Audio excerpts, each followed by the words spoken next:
പ്രിയപ്പെട്ട വിദ്യാർത്ഥികളെ നമസ്കാരം.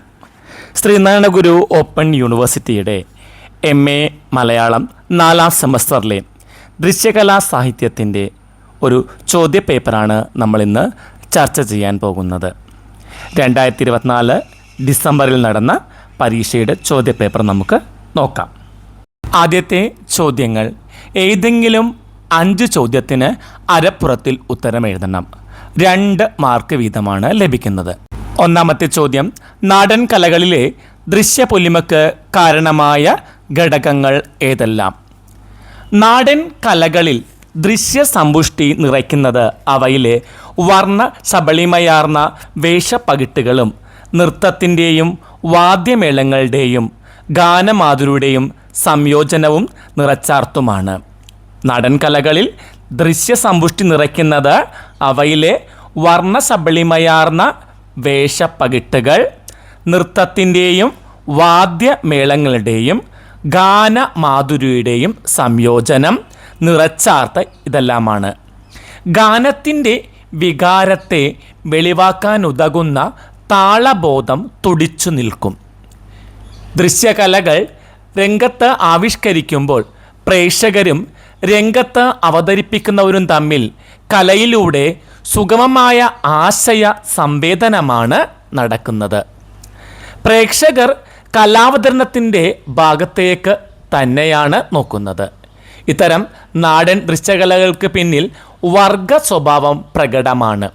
കുറത്തിയാട്ടം, കാക്കാരിശി നാടകം, ചിമ്മാനം കളി, പാവക്കഥകളി, തോൽപ്പാവക്കൂത്ത് തുടങ്ങിയ നാടോടി നാടകങ്ങളിലെ ശൈലീകൃതമായ ആഹാര്യമാണ് ശ്രദ്ധേയം.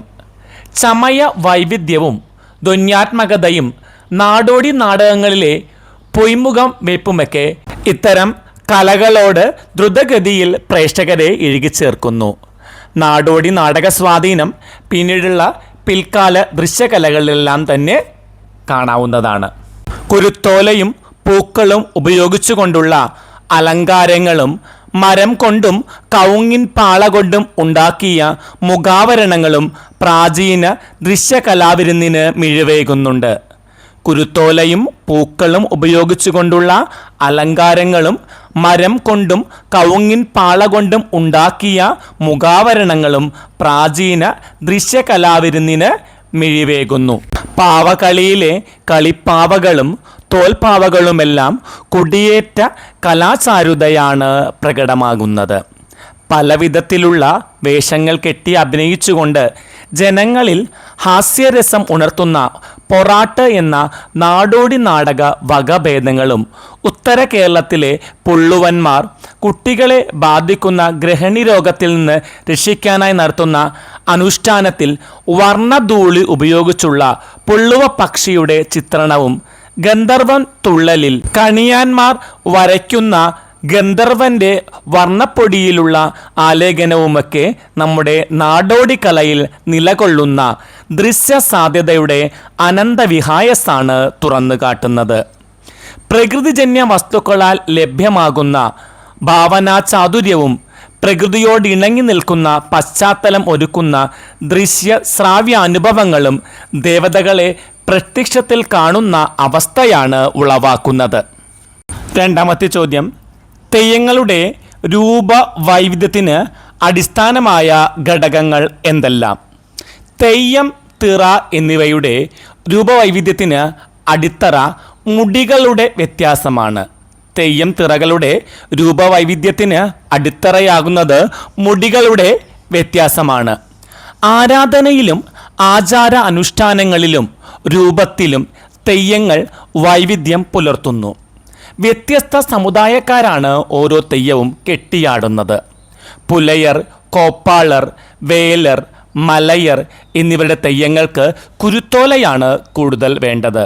പുലയർ, കോപ്പാളർ, വേലർ, മലയർ ഇവർ കെട്ടിയാടുന്ന തെയ്യങ്ങൾക്ക് കുരുത്തോലയാണ് ഏറ്റവും കൂടുതൽ വേണ്ടത്. മറ്റു സമുദായക്കാരുടെ തെയ്യങ്ങൾക്ക് ഇത് ഉപയോഗിക്കുന്നത് കുറഞ്ഞ അളവിലാണ്. മുഖത്തെഴുത്തിന് പ്രകൃതിയിൽ നിന്ന് സുലഭമായി ലഭിക്കുന്ന വസ്തുക്കൾ ചമയങ്ങളായി ഉപയോഗിക്കുന്ന രീതി ചില സമുദായങ്ങളുടെ തെയ്യത്തിൽ കാണാവുന്നതാണ്. ഉദാഹരണത്തിന് വേലരും മറ്റും മുഖത്തെഴുത്തിന് കരി, അരിച്ചാന്ത്, മഞ്ഞൾ, ചുണ്ണാമ്പ് തുടങ്ങിയവ ഉപയോഗിക്കുന്നു. വണ്ണാൻ, മലയൻ തുടങ്ങിയ സമുദായക്കാർ മനയോലയും ചായില്യം തുടങ്ങിയ വിലയേറിയ വസ്തുക്കളാണ് ഉപയോഗിക്കുന്നത്. മുടി, മുഖത്തെഴുത്ത്, ഉടയാട, ആഭരണങ്ങൾ എന്നിവയുടെ അടിസ്ഥാനത്തിൽ തെയ്യം തിറകളെ വേർതിരിച്ച് കാണാൻ കഴിയും. മുടി, മുഖത്തെഴുത്ത്, ഉടയാട, ആഭരണങ്ങൾ എന്നിവയുടെ അടിസ്ഥാനത്തിൽ തെയ്യത്തിനെയും തിറയെയും വേർതിരിച്ച് കാണാം. ദേവതാഭേദമനുസരിച്ച് മുടികൾക്ക് വ്യത്യാസമുണ്ടാകാം. വട്ടമുടി, നീളമുടി, പീലിമുടി, കുമ്പുമുടി, പാളമുടി, ചട്ടമുടി, കൊതച്ചമുടി, തൊപ്പിച്ചമയം, ഓലമുടി, ഇലമുടി എന്നിങ്ങനെ തെയ്യം തിറകൾക്ക് ഉപയോഗിക്കുന്ന മുടികൾ പലതാണ്.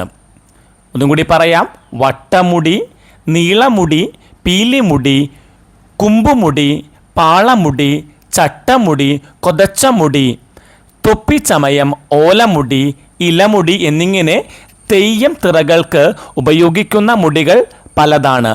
മുള, കവുങ്ങ്, പട്ട് എന്നിവ കൊണ്ട് വലിയ മുടികൾ ഉണ്ടാക്കുന്നു. വളരെ ഭാരമേറിയതാണ് ഈ മുടി.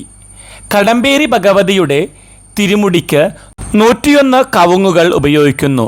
തിരുവർക്കാട്ട് ഭഗവതിയുടെ സങ്കല്പത്തിലുള്ള തെയ്യങ്ങൾ വലിയ മുടിയാണ് ധരിക്കുന്നത്. ഐത്തി ഭഗവതി, പടക്കുത്തി ഭഗവതി, ചോന്നമ്മ തുടങ്ങിയ തെയ്യങ്ങൾക്ക് വലിയ മുടിയാണുള്ളത്. രൂപത്തിലും അലങ്കരണത്തിലും ചെറിയ വ്യത്യാസങ്ങൾ ഉണ്ടാകുന്നു എന്നു മാത്രം. വീരപുരുഷന്മാരുടെ സങ്കല്പത്തിലുള്ള തെയ്യം തിറകൾക്ക് പൂക്കട്ടി മുടിയാണ് ഉപയോഗിക്കുന്നത്. പട്ട്, കമ്പ്, പാള, കുരുത്തോല തുടങ്ങിയവ ഉപയോഗിച്ചും പലതരം മുടികൾ ഉണ്ടാക്കാറുണ്ട്.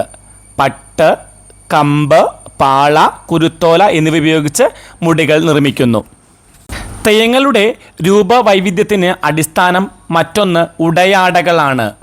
പൂക്കട്ടിമുടി വയ്ക്കുന്ന തെയ്യത്തിറകൾ ചിറകുടുപ്പ് എന്ന വസ്ത്രാലങ്കാരം. പൂക്കട്ടിമുടിക്ക് ചിറകുടുപ്പ് എന്ന വസ്ത്രാലങ്കാരമുണ്ട്. വെള്ളുമ്പൻ എന്ന പേരിലുള്ള വസ്ത്രവിശേഷണമാണ് ഭൂതം, കരിങ്കാളി, പുതിയ ഭഗവതി, പുള്ളി ഭഗവതി, രക്തേശ്വരി, രക്തചാമുണ്ടി എന്നിങ്ങനെയുള്ള തെയ്യങ്ങൾക്ക് പതിവ്. മുഖത്തെഴുത്ത്, മെയ്യെഴുത്ത് തുടങ്ങിയവ തെയ്യങ്ങളുടെ രൂപവൈവിധ്യത്തിന് കാരണമാണ്. മുഖത്തെഴുത്ത്, മെയ്യെഴുത്ത് എന്നിവ. മഷി, മഞ്ഞൾ, അരിച്ചാന്ത്, മനയോല, ചായില്യം തുടങ്ങിയവയാണ് ഇതിനായി ഉപയോഗിക്കുന്നത്. മഷി, മഞ്ഞൾ, അരിച്ചാന്ത്, മനയോല, ചായില്യം എന്നിവ ഇതിനായി ഉപയോഗിക്കുന്നു. വലിയ മുടി തെയ്യങ്ങൾ പ്രാക്കെഴുത്താണ് പതിവ്. കുട്ടിശങ്കും പ്രാക്കും എന്ന പേരുള്ള മുഖത്തെഴുത്തുള്ള തെയ്യങ്ങളിൽ ചിലതാണ് മുച്ചിലോട്ട് ഭഗവതി, കണ്ണങ്കാട്ട് ഭഗവതി, വീരാർക്കളി, പാടാർകുളങ്ങര ഭഗവതി എന്നിവ. ഇവ കൂടാതെ രൂപഭാവങ്ങളിൽ തെയ്യങ്ങളെ വ്യത്യസ്തമാക്കി തീർക്കുന്ന ഉപാധികളും ഉണ്ട്.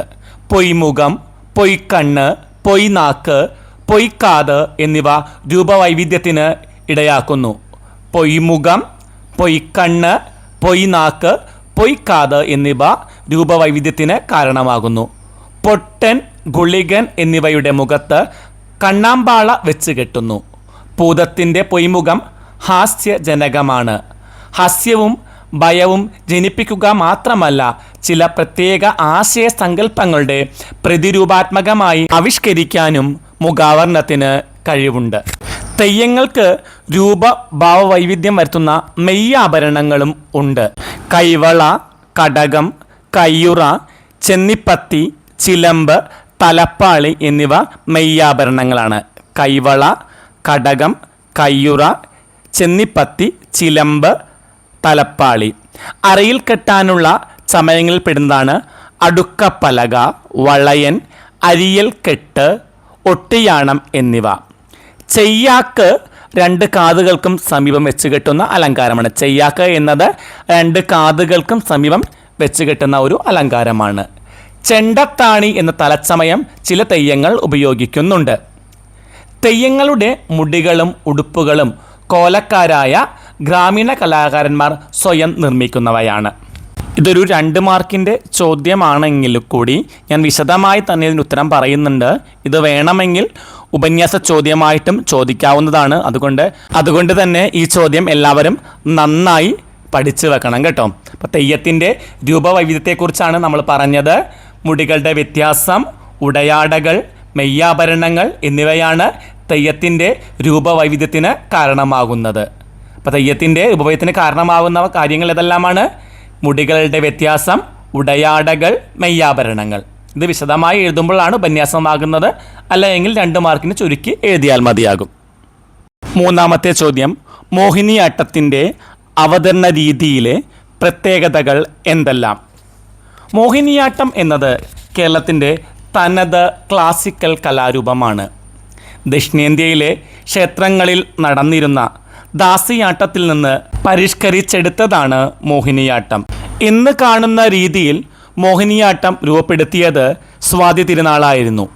ഭരതനാട്യം, കഥകളി, കൈകൊട്ടിക്കളി എന്നീ കലാരൂപങ്ങളിൽ നിന്നും ചില അംശങ്ങളും സവിശേഷമായ വേഷവിധാനവും സ്വീകരിച്ച് സ്വതന്ത്ര കലാരൂപമാക്കി മോഹിനിയാട്ടത്തെ അദ്ദേഹം പരിഷ്കരിച്ചു. ഭരതനാട്യം, കഥകളി, കൈകൊട്ടിക്കളി എന്നീ കലാരൂപങ്ങളിൽ നിന്ന് ചില അംശങ്ങളും സവിശേഷമായിട്ടുള്ള വേഷവിധാനവും സ്വീകരിച്ചാണ് ഒരു സ്വതന്ത്ര കലാരൂപമാക്കി മോഹിനിയാട്ടത്തെ സ്വാതി തിരുനാൾ പരിഷ്കരിച്ചത്. ഇരയമ്മൻ തമ്പിയുടെ ഗാനങ്ങൾ ഇതിനായി സ്വാതി തിരുനാൾ സ്വീകരിച്ചു. മഹാകവി വള്ളത്തോൾ കണ്ടെടുത്തപ്പോഴാണ് മോഹിനിയാട്ടത്തിന് പ്രാധാന്യം കൈവന്നത്. കേരള കലാമണ്ഡലം 1930 വള്ളത്തോൾ സ്ഥാപിച്ചതോടെ മോഹിനിയാട്ടത്തിൻ്റെ ലാസ്യ ദൃശ്യാനുഭവത്തിന് അവിടെ സ്ഥാനം കിട്ടി. കലാമണ്ഡലം മോഹിനിയാട്ടത്തിലെ രീതികളൊക്കെ കൃത്യതയിലാക്കി. വന്ദനം, ജതിസ്വരം, വർണ്ണം, പദം, തില്ലാന എന്നിങ്ങനെ കൃത്യമായ രംഗാവതരണ രീതികൾ മോഹിനിയാട്ടം സ്വീകരിച്ചു. വന്ദനം, ജതിസ്വരം, വർണ്ണം, പദം, തില്ലാന എന്നിങ്ങനെ കൃത്യമായ രംഗാവതരണ രീതികൾ. കലാമണ്ഡലം കല്യാണിക്കുട്ടിയമ്മ പിന്നീട് മോഹിനിയാട്ട കച്ചേരി എന്ന രൂപഘടന നൽകി. സപ്തം തുടങ്ങിയ പേരുകൾ നൽകി അവരുടെ കവിതകൾ ദൃശ്യാഖ്യാനത്തിലൂടെ മോഹിനിയാട്ടത്തെ 3 മണിക്കൂറോളം ദൈർഘ്യമുള്ള കച്ചേരിയാക്കി മാറ്റി. കലാമണ്ഡലം കല്യാണിക്കുട്ടിയമ്മ അടവുകളും ചുവടുകളും ഓരോന്നാക്കി അവയ്ക്ക് പേരുകൾ നൽകി. പാട്ടും മേളവും രൂപപ്പെടുത്തി. നർത്തകിയുടെ നെറ്റിയിൽ സൂര്യചന്ദ്രന്മാരെ ആലേഖനം ചെയ്യുന്ന രീതി കൊണ്ടുവന്നു. ഇവരിലൂടെയൊക്കെ മോഹിനിയാട്ടത്തിൻ്റെ കലാമണ്ഡലം ശൈലി ശിഷ്യ പരമ്പരകളിലേക്ക് കൈമാറ്റം ചെയ്യപ്പെട്ടു. കൊണ്ടക്കെട്ട് എന്ന കേശാലങ്കാര രീതി മോഹിനിയാട്ടത്തിൻ്റെ അടയാളമായി മാറി. മോഹിനിയാട്ടത്തിലെ ഏറ്റവും പ്രധാന ഇനമായ വർണ്ണത്തിന് ഹസ്തമുദ്രകളോ മനോധർമ്മ പ്രകടനമോ ആവശ്യമില്ല. പദത്തിലാകട്ടെ നൃത്തം കുറഞ്ഞ് നാട്യം വിപുലവുമാണ്. തില്ലാന പാട്ടും മേളവും കൊണ്ട് സമ്പുഷ്ടമാണ്. മുഖത്തെഴുത്തും സൗമ്യ ചലനങ്ങളും വേഷവിധാനവും ഈ കലയുടെ മുഖമുദ്രയാണ്. 4ാമത്തെ ചോദ്യം, ഓട്ടൻതുള്ളലിൻ്റെ വേഷവിധാനം എപ്രകാരമാണ്? വേഷവിധാനത്തിൻ്റെയും പാട്ടിൻ്റെയും വ്യത്യാസം ആസ്പദമാക്കി ഓട്ടൻ, ശീതങ്കൻ, പറയൻ എന്നിങ്ങനെ 3 തുള്ളലുകൾ ഉണ്ട്. 3 തുള്ളലുകളാണ് ഓട്ടൻ, പറയൻ, ശീതങ്കൻ എന്നിങ്ങനെ. തൊപ്പി മദ്ദളവും കൈമണിയുമാണ് തുള്ളലിനായി ഉപയോഗിക്കുന്ന വാദ്യോപകരണങ്ങൾ. തൊപ്പി മദ്ദളം, കൈമണി. 3 തരം തുള്ളലുള്ളതിൽ ഏറ്റവും വശ്യമായിട്ടുള്ളത് ഓട്ടൻ തുള്ളലാണ്. തുള്ളലിന് സാമാന്യമായി ഓട്ടൻ തുള്ളൽ എന്ന വിശേഷണവും ഉണ്ട്. മറ്റു തുള്ളലുകളേക്കാൾ വേഗത്തിലുള്ള പാട്ടും അഭിനയവുമാണ് ഇതിനുള്ളത്. മറ്റു തുള്ളലിനെ അപേക്ഷിച്ച് വേഗത്തിലുള്ള പാട്ട്, അഭിനയം എന്നിവ ഇതിനുണ്ട്. അതുകൊണ്ടാകാം ഓട്ടൻ തുള്ളൽ എന്ന പേര് ഇതിന് ലഭിച്ചത്.